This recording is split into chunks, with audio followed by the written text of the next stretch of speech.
something I've been wondering. Why are you called Code Talker?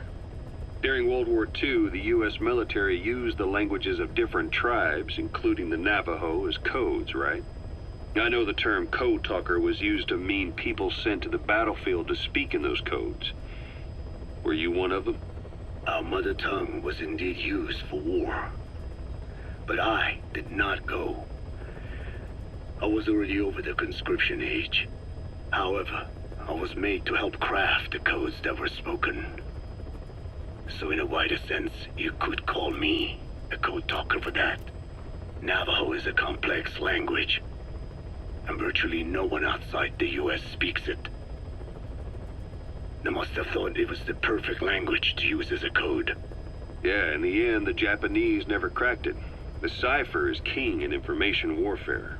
Of course, they didn't simply speak in Navajo. They created substitutions for words according to a code book, and then translated those into our language. Young Diné was sent to the front lines of the Pacific Theater as code talkers. To fight is an honor for the Diné. They were the pride of our people. But I cannot say this history brings me joy. Words are alive. When they are spoken, life is breathed into them. They become a part of the listener.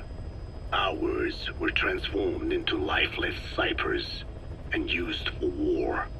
This, after the Black Ana spent generations suppressing the language. Yeah, I'm sorry. So I guess we shouldn't be calling you Code Talker, huh? No, I do not mind.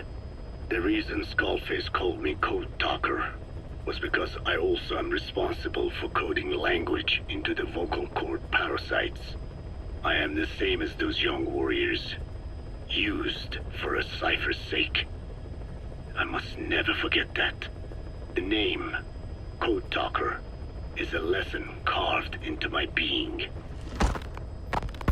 You said Skullface ordered you to weaponize the vocal cord parasites. But you also said he wasn't the reason. And he wasn't. I was seduced by the parasites. That is a fact. How? You mean from your curiosity as a scientist? That I cannot deny. But there is more to it. The story goes back to the 19th century, to my earliest memory. One day, a man from the government visited our Hogan, our home. I cried as he yanked me from my mother's arms and took me away to an Indian boarding school. From that day forward, I became George. This was the name my teacher gave me.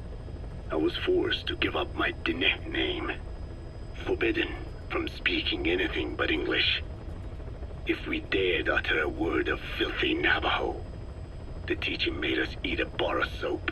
Yeah, that was the U.S. government's education policy for Native Americans. To erase our words was like erasing our people. Their education was tantamount to ethnic cleansing. Over time, the overt persecution of our language stopped. But to this day, it continues to be eaten away by the lingua franca, that is English. Many of the Diné outside the reservations can speak nothing else. And it isn't just our language. Across the world, minority languages are being destroyed by dominant languages. Many are on the verge of extinction. Enter the vocal cord parasites. Yes. I began thinking that minority languages needed some sort of deterrent against dominant languages. In order that their peoples and cultures would survive. It was then that I came across literature at the Foundation claiming that man acquired language thanks to a type of parasite, one that distinguishes between languages as a precursor to reproduction. If I could just resurrect it, make it more pathogenic, I would have my deterrent against English. But I failed to hide that aim from Skullface. He noticed. Yes, I wanted to retaliate against the English language.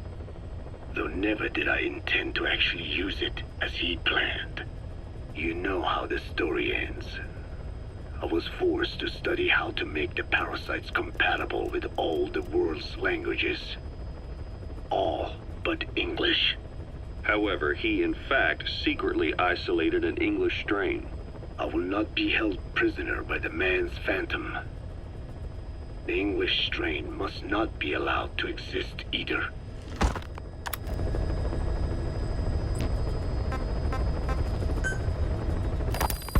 A ruler's greatest wealth is not money or land. It is the number of individuals under his control. Subjects who work, consume, are there to be used as pawns in war. For a capitalist ruler, his people's power becomes his power. You are the same. With your diamond dogs, you spin it with your speeches. But what you're doing is bringing as much talent as you can into your little domain. Every person another feather in your cap. Yes. Since ancient times, every civilization's ruler has had the same idea. When people unite under one will, they become stronger than the sum of their parts. And the one will is the ruler's will. And what do rulers use to bring people together? Language. In the Old Testament, it is written that only one language was spoken in Eden. A shared tongue that united all of humanity. Mankind eventually grew aware of its power and harnessed that strength to build a tower to the heavens. The mighty Tower of Babel. This angered God, who splintered the language of man, and the tower was never completed. Languages emerged, and the earth was divided as men went their separate ways. Every age is the same. A ruler's first order of business, after conquering new land, is to force his tongue on its people. Ancient Rome, Napoleon, and now Zero.